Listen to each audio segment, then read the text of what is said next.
Hello दोस्तों, अगर आपका आरआरबी ग्रुप डी का एग्जाम है और आप साइंस को लेकर बहुत ज़्यादा परेशान हैं तो आपको परेशान होने की ज़रूरत नहीं है। आपके परेशानी की दवा आ गई है। साइंस के लिए हम 20 क्वेश्चन ले आए हैं। हमने अब से पहले भी सेट कराए थे, आप उनका जाकर फीडबैक देख सकते हैं। तो ये आपको एग्जाम तक आपको कंटिन्यू फॉलो करने हैं। फरवरी में कुछ बच्चों के एग्जाम होने, तो आपके लिए समझिए आपके एग्जाम की दवाई है। क्योंकि अगर आप ग्रुप डी में साइंस में अच्छा स्कोर करते हो तो आपके सिलेक्शन के हाईली चांसेस है। आपने पहले भी देखा हो, जो अब तक शिफ्ट हुई हैं बच्चे साइंस में बिल्कुल भी स्कोर नहीं कर पा रहे। तो आपको साइंस में अच्छा स्कोर करना है। बस आप ऐसा भी कर सकते हैं, 2 की स्पीड में लगा कर अपना टाइम भी सेव कर सकते हैं। लेकिन ये सेट आपको देखने जरूर है। बस आप फिल्म की तरह देखने, बाकी आपको कुछ नहीं करना है। ये क्वेश्चन आंसर आपके दिमाग में एग्जाम में अपने आप क्लिक हो जाएंगे। तो चलिए शुरू करते हैं। देखते हैं पहला क्वेश्चन आपको कितना सुंदर दिख रहा है। आपको लग रहा है, मतलब आप ये समझिए बिना याद करे आपके याद हो जाएगा। बताइए क्वेश्चन क्या लिखा हुआ है। निम्नलिखित में से कौन सा हार्मोन अग्नाशय से स्रावित नहीं होता है? पैनक्रियाज बोलते हैं इंग्लिश में, अगर आप अंग्रेज भी हो तो। ठीक है, इसके आप आंसर देख सकते हैं। पहला क्या इंसुलिन। दूसरा क्या है? सोमेटोस्टेटिन, नाम भी अंग्रेजों वाले हैं। Glucagon, vasopressin. तो इसका आंसर क्या होगा? वैसोप्रेसिन। यह आपको ध्यान रखना है मेरे भाई, इंपॉर्टेंट क्वेश्चन है एकदम। हो सकता है आपकी शिफ्ट में रखा हुआ मिलेगा ये पहला ही क्वेश्चन। ठीक है, ध्यान रखना। जहां स्रावित नहीं होता है तो क्या है? वैसोप्रेसिन। आगे नेक्स्ट क्वेश्चन देखते हैं। कौन से वे 2 ग्रह हैं जिनका सौरमंडल के अन्य ग्रहों की तुलना में परिक्रमण विपरीत दिशा में होता है? बताइए अगर आपको पता है तो। जल्दी सोचिए, क्योंकि सोचने में भी थोड़ा समय लगता है। और मुझे लगता है इस सेट में आपको आंसर खुद ही पता चल रहा है। क्योंकि जो चीज़ ज़्यादा चमकती है वो ज़्यादा अच्छी तो होती नहीं है, लेकिन आंसर जरूर हो सकता है। ठीक है, तो इसका आंसर क्या है? शुक्र और वरुण। ध्यान रखना है मेरे भाई ये भी। अब क्वेश्चन आपसे पेपर में ये पूछ सकता है कि सिंगल ग्रह के बारे में पूछ सकता है, जरूरी नहीं है कि दोनों के बारे में लिखेगा।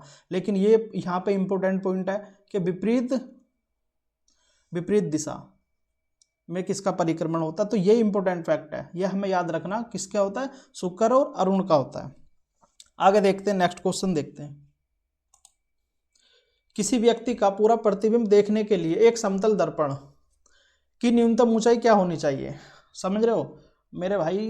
कितना प्यारा सा एग्जाम्पल दिया। मुझे नहीं लगता आज के बाद इस क्वेश्चन को आप भूल पाओगे। आपकी वाली फिटनेस पे ध्यान देती है? नहीं, आप ही नहीं दे रहे तो वो कहां से देगी? क्वेश्चन पढ़ो तुम पहले। समझ में आ रहा है क्वेश्चन? तो पहला ऑप्शन क्या? व्यक्ति की ऊंचाई के बराबर।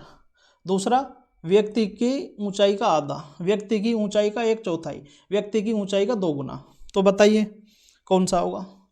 व्यक्ति की ऊंचाई का आधा। या आपको ध्यान रखना, मतलब आप ये समझिए पिछली शिफ्ट में जो ग्रुप डी का एग्जाम हुआ है ऐसे क्वेश्चन आपसे भर भर के पूछे गए हैं। ये आप ध्यान रखिए, ऐसे क्वेश्चन ही प्रतिबिंब से संबंधित बहुत ज़्यादा क्वेश्चन पूछे गए। तो इसका आंसर क्या होगा? व्यक्ति की ऊंचाई का आधा। आप इस क्वेश्चन को घुमा के पूछ सकता है। तो आपको ये मतलब ठीक से 1-2 बार रिवाइज करके जाना है सेट। ठीक, आगे देखते हैं। निम्नलिखित में से कौन सा एंजाइम ग्लूकोज को एथेनॉल में परिवर्तन करने को प्रेरित करता है? बताइए कौन करता है प्रेरित? समझ रहे हो ये क्या है? ये ग्लूकोज है, ये एथेनॉल है। ये एक प्रक्रिया हो रही है यहाँ पे, समझ रहे हो? इस तरीके से आपको समझाया जा रहा है। बताओ इसका आंसर क्या होगा? इसका आंसर होगा जाइमेज। क्या होगा? जाइमेज। ना तो इसका होगा इन्वर्टेज, नहीं होगा माल्टेज भी नहीं होगा, डायस्टेज भी नहीं होगा। ये बात आपको ध्यान रखनी है। और ये इंपॉर्टेंट क्वेश्चन है। ऐसे क्वेश्चन बहुत ज़्यादा बायोलॉजी के पूछे गए थे पिछली बार शिफ्ट में। आगे देखते हैं। ग्रह की गति के नियम प्रतिपादित किसके द्वारा किए गए थे? अगर ये क्वेश्चन भी आपको नहीं पता है तो फिर तो यार सोचने की बात है। आपने साइंस में पढ़ा ही क्या है ये बताओ मुझे। अगर ये भी नहीं पता तो साइंस में फिर तुमने पढ़ा क्या है? केपलर के द्वारा। जब से तुम पैदा हो तब से यही पढ़ते आ रहे हो। ठीक, केपलर के द्वारा। इस क्वेश्चन का ज़्यादातर बच्चों को पता होगा, तो इस आगे अगर नहीं पता है तो कोई बात नहीं, आप पढ़ लेना। मनुष्य की आंखें किसी वस्तु का प्रतिबिंब बनाती हैं? बताओ, इसका तो आपको पता होना चाहिए। मनुष्य की आंखें किस वस्तु का प्रतिबिंब बनाती हैं? किस वस्तु का बनाती हैं? किसी वस्तु का, या बनाती तो रेटिना पर है वैसे। ठीक है, ये होता है हमारा रेटिना। आप समझ रहे हो कितने अच्छे से आपको समझा रखा है ये। और ये यहाँ पे लाइट है, इसका ये प्रकाश पड़ रहा है यहाँ पे। ये लेंस है, ये बीच में जो काम करता है। आपने देखा है ना, लड़की जब शादी वादी में जाती है, लड़के भी जाते हैं, लेंस का उपयोग कर लेते हैं अट्रैक्टिव दिखने के लिए। तो लेंस का बहुत यूज है हमारी लाइफ में। तुम सुंदर तभी दिखोगे तब आपके लेंस सही हैं। ठीक, तो क्या होगा इसका, रेटिना पर। मनुष्य की आंखें किस वस्तु का प्रतिबिंब, ये मुझे लगता है ये पर होना चाहिए, किस वस्तु पर प्रतिबिंब बनाती है, तो आपको क्या करना है, रेटिना पर प्रतिबिंब बनाती है। ये क्वेश्चन भी इंपॉर्टेंट है अपने आप में। आगे देखते हैं, निम्नलिखित में से कौन सा कार्य एंजाइम से संबंधित है। कौन सा कार्य एंजाइम से संबंधित है, बताओ जल्दी, कौन सा कार्य। यह है जैव उत्प्रेरक है जो शरीर में होने वाली रासायनिक प्रक्रियाओं में सहायता करता है। ये वाला इसका आंसर होगा। आगे देखते हैं, प्रकाश का रंग निर्धारित करता है, वो निर्धारित होता है किसके द्वारा होता है, बताओ। तरंग दैर्घ्य से, समझ रहे हो। प्रकाश का रंग निर्धारित होता है किससे होता है, तरंग दैर्घ्य से निर्धारित होता है। आप समझ रहे हो, आप इसी इमेज को देख के भी आप समझ सकते हो। आगे देखते हैं, कंप्यूटर सुरक्षा के संदर्भ में क्रैकर्स किस नाम से जाने जाते हैं, किस नाम से जाने जाते हैं, बताओ किस नाम से। ब्लैक हैट हैकर्स के नाम से जाने जाते हैं। इसकी इमेज गायब हो गई है यार। समुद्र जल को शुद्ध जल में किस प्रक्रिया द्वारा बदला जा सकता है। मेरे भाई आपकी शिफ्ट में ही रखा हुआ क्वेश्चन मिलेगा, एकदम रट के जाना ये क्वेश्चन आपको। ये मतलब बहुत बच्चों को ऐसे क्वेश्चन याद नहीं होंगे, आप देख लेना।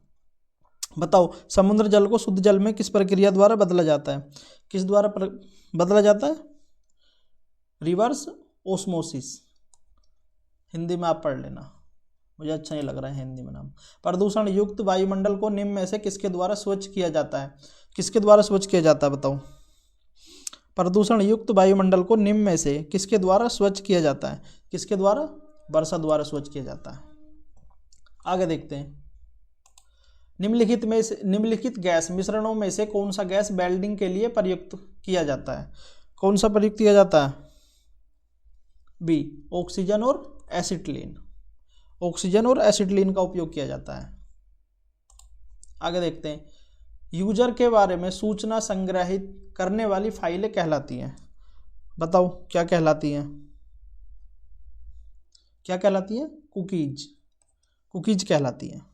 आगे देखते हैं, ये इमेज कैसे गायब होगी। वैक्सीन सॉफ्टवेयर का प्रयोग निम्नलिखित में से किसके नियंत्रण के लिए किया जाता है, बताओ जल्दी, किसके लिए किया जाता है, वायरस की कमियों के लिए किया जाता है। शील्ड एंटीवायरस, समझ रहे हो, वायरस भी बहुत प्रकार के होते हैं, आप ये समझ रहे हो ना। 143 ये भी वायरस है। अब इसका मतलब आप कमेंट करना, अगर नहीं पता है तो तुम अपने बारे में सोचो। फिर निम्नलिखित में से कौन मानव रक्त की श्वेत रक्त कणिका नहीं है, बताओ क्या नहीं है, श्वेत रक्त कणिका WBC। बताओ इसका आंसर बताओ, आप पता होना चाहिए आपको। निम्नलिखित में से कौन मानव रक्त की श्वेत रक्त कणिका नहीं है, WBC नहीं है।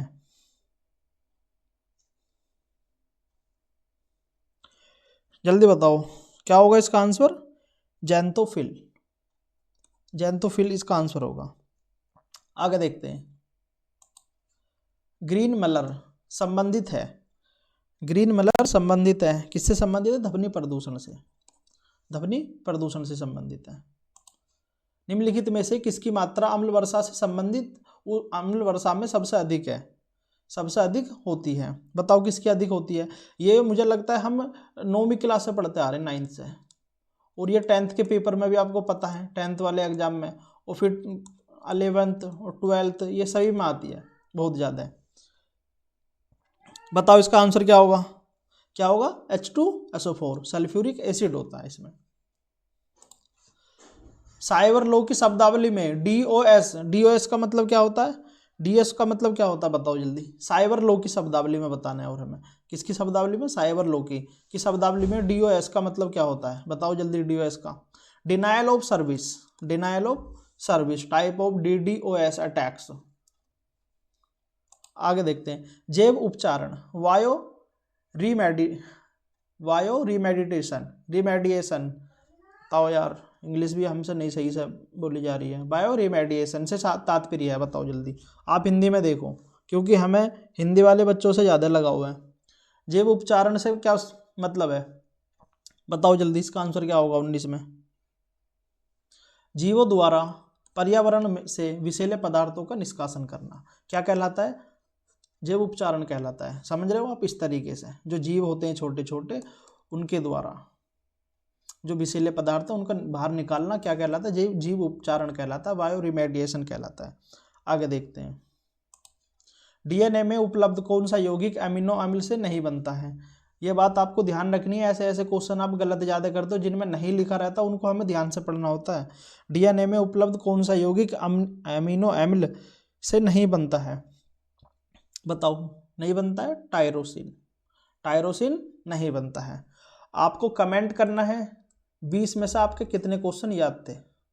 अगर आपके 10 भी सही हैं, 10 प्लस सही हैं, तो कोई दिक्कत नहीं है। साइंस में आप फुल में से फुल स्कोर करोगे पेपर में, क्योंकि ये मुझे लग रहा है क्वेश्चन थोड़े से जो टफ लेवल के थोड़े से क्वेश्चन थे वो उठा लिए गए इसमें।